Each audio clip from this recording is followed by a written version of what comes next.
Cześć, ja mam na imię Ewa i zapraszam Was do Wiednia, jednej z najpiękniejszych europejskich stolic.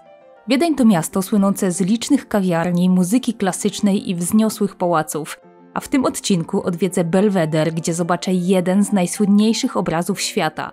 Zajrzę do Hofburga, by odkryć burzliwą historię cesarzowej Sisi, spróbuję kultowych wiedeńskich kanapek z polskim akcentem oraz wejdę na zabytkowy diabelski młyn. Na koniec czeka mnie wizyta w pałacu Schönbrunn, pełnym cesarskiego przepychu i niezwykłej historii. Zapraszam do oglądania.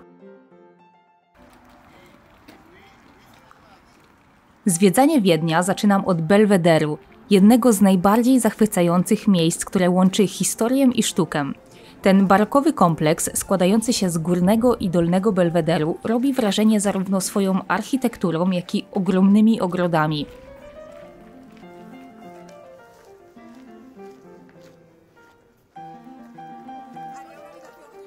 Belweder powstał w XVIII wieku jako letnia rezydencja księcia Eugeniusza Sabałckiego.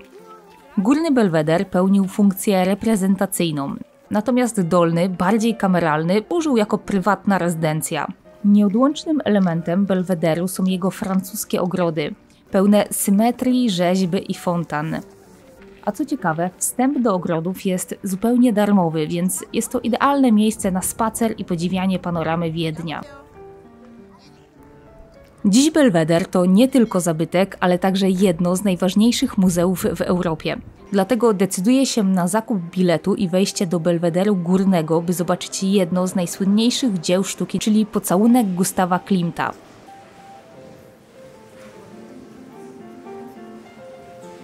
W kolekcji muzeum znajdują się także dzieła Van Gogha i wielu innych mistrzów.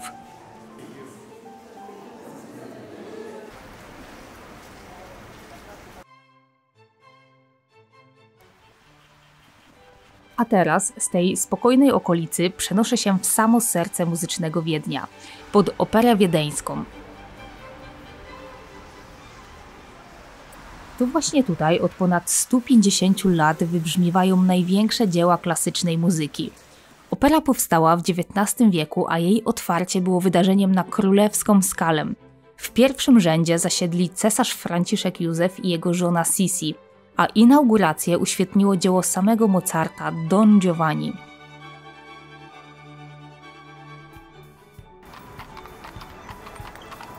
Wokół opery cały czas tętni życie, a tuż obok znajduje się jedno z najbardziej kultowych stoisk z wurstami – Bitzinger. To miejsce z tradycją, które dla wielu stało się nieodłącznym elementem wiedeńskiego stylu życia. W porze lunchu czy późnym wieczorem kolejki ustawiają się tutaj bez względu na pogodę.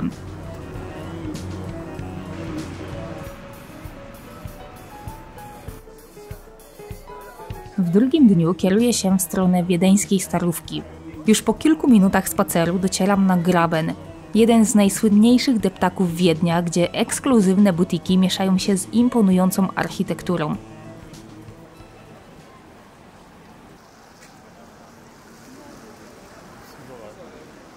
Kierując się dalej, dochodzę do Stefanplatz, gdzie w pełnej okazałości wyrasta przede mną katedra świętego Szczepana, najważniejsza świątynia w Wiedniu. Katedra ma dwie wieże, na które można się wspiąć. Ja decyduję się wejść na południową, wyższą wieżę, co oznacza pokonanie 343 schodów. Na górze czeka na mnie widok na cały Wiedeń, choć niestety dostępny jedynie przez niewielkie okna.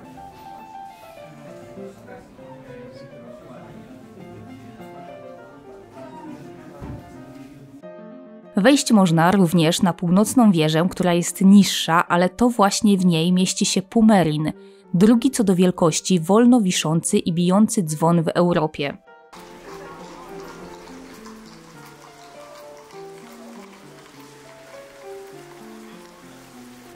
Spacerując po centrum Wiednia nie mogę ominąć kultowego miejsca, które od ponad 100 lat serwuje szybkie i proste przekąski. Bary Trześniewski. To polski akcent, który na stałe wpisał się w historię miasta.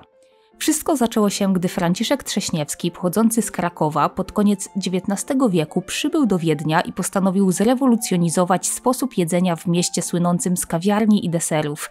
Otworzył więc bar, który serwował kanapki w wersji na szybko, na stojąco i w dobrej cenie. Pomysł okazał się strzałem w dziesiątkę. Proste kanapki na ciemnym chlebie z różnorodnymi pastami smakowymi stały się symbolem szybkiej przekąski.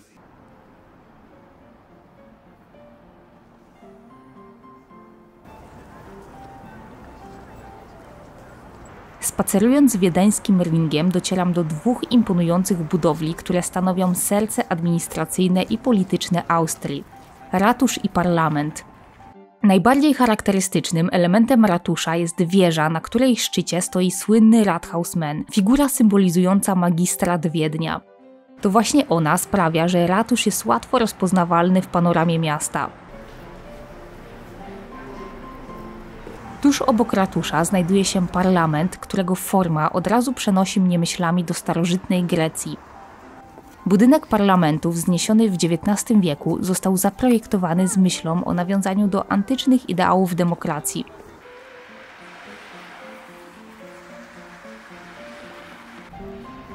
Po obejrzeniu parlamentu kieruję się w stronę słynnego Hofburga, który znajduje się zaledwie kilka kroków dalej. Hofburg nie jest jednym budynkiem, a jest to cały ich kompleks. Można powiedzieć, że jest to prawdziwe miasto w mieście. Dawniej było to dziedzictwo i imperium Habsburgów, a dziś ten imponujący kompleks pełni funkcję siedziby prezydenta Austrii i mieści liczne muzea. Znajduje się tutaj m.in. skarbiec cesarski, tuż obok mieści się imponująca austriacka Biblioteka Narodowa, a jeśli podczas zwiedzania poczujesz zapach koni, nie jest to przypadek, ponieważ w Hofburgu działa hiszpańska szkoła jazdy, gdzie od wieków trenuje się słynne lipicany, białe konie, które zachwycają swoją elegancją. Jednym z ciekawszych, moim zdaniem, miejsc w Hofburgu jest Muzeum Sisi, poświęcone jednej z najsłynniejszych kobiet w historii Austrii, cesarzowej Elżbiecie. I właśnie to muzeum zamierzam odwiedzić. Choć w pałacu Sisi spędziła większą część swojego życia, to nigdy nie czuła się tutaj dobrze. Odrzucała sztywne zasady dworskiego życia, ćwiczyła jak współczesna sportsmenka, pisała poezję i podróżowała kiedy tylko mogła. Choć minęło już ponad 100 lat od jej tragicznej śmierci nad Jeziorem Genewskim, to bez wątpienia kult Sisi jest wciąż żywy. A teraz czas na kolejny przystanek. Wiedeń słynie z kawiarni, które są nieodłącznym elementem jego kultury. Niemal na każdym rogu można znaleźć historyczne lokale pełne charakteru i aromatu świeżo parzonej kawy. Jednym z nich jest Cafe Central. Położona tuż obok Hofburga kawiarnia działa od XIX wieku, a jej wnętrza pamiętają wielkie osobistości. To tutaj przesiadywali Zygmunt Freud czy Lew Trocki. A co zamówić w takim miejscu? Wiedeńskie kawiarnie to nie tylko aromatyczna kawa, ale również kultowe desery. Ja stawiam na Apfelstrudel, czyli cieniutkie warstwy ciasta skrywające jabłka z cynamonem oraz legendarny torcik Zachera.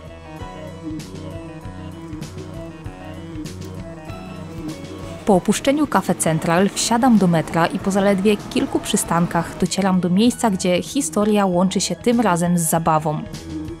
Prater, czyli najsłynniejszy park rozrywki w Wiedniu. Prater to przestrzeń pełna kontrastów, ale to, co przyciąga tutaj tłumy, to słynne wiedeńskie koło młyńskie.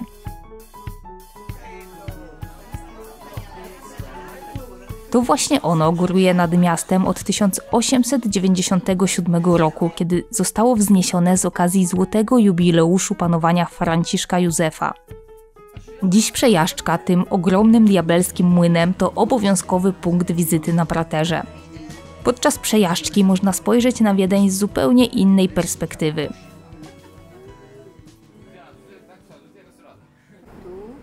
Ja ponownie wsiadam do metra i tym razem kieruję się w stronę jednego z najpiękniejszych pałaców Europy – Schönbrunn. Schönbrunn to jedno z tych miejsc, które przenosi odwiedzających wprost do czasów potęgi Habsburgów. Ten kompleks pałacowo-parkowy wpisany na listę Światowego Dziedzictwa UNESCO jest świadectwem dawnej świetności austriackiego imperium. To właśnie tutaj mieszkali Maria Teresa, cesarz Franciszek Józef oraz cesarzowa Elżbieta, czyli Sisi. Jednak Schönbrunn to nie tylko pałac, otaczający go rozległy park to prawdziwe dzieło barokowej sztuki ogrodowej. Dawne tereny łowieckie Habsburgów zamieniły się w eleganckie ogrody pełne starannie przyciętych żywopłotów, alejek i niezwykłych atrakcji. Znajduje się tutaj m.in. najstarszy ogród zoologiczny na świecie, palmiarnia oraz ogród japoński.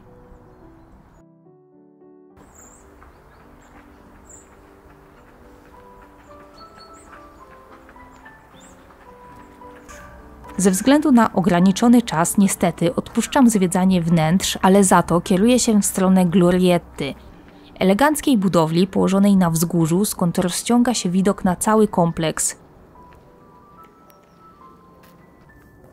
Wzniesiona na polecenie Marii Teresy miała upamiętniać chwałę dynastii Habsburgów i stała się miejscem spotkań arystokracji. To tutaj cesarz Franciszek Józef i jego żona Sisi urządzali swoje śniadania, ciesząc się niezwykłą panoramą Wiednia. A ja w tym miejscu żegnam się z Wami, dziękuję za wspólnie spędzony czas i do zobaczenia na szlaku.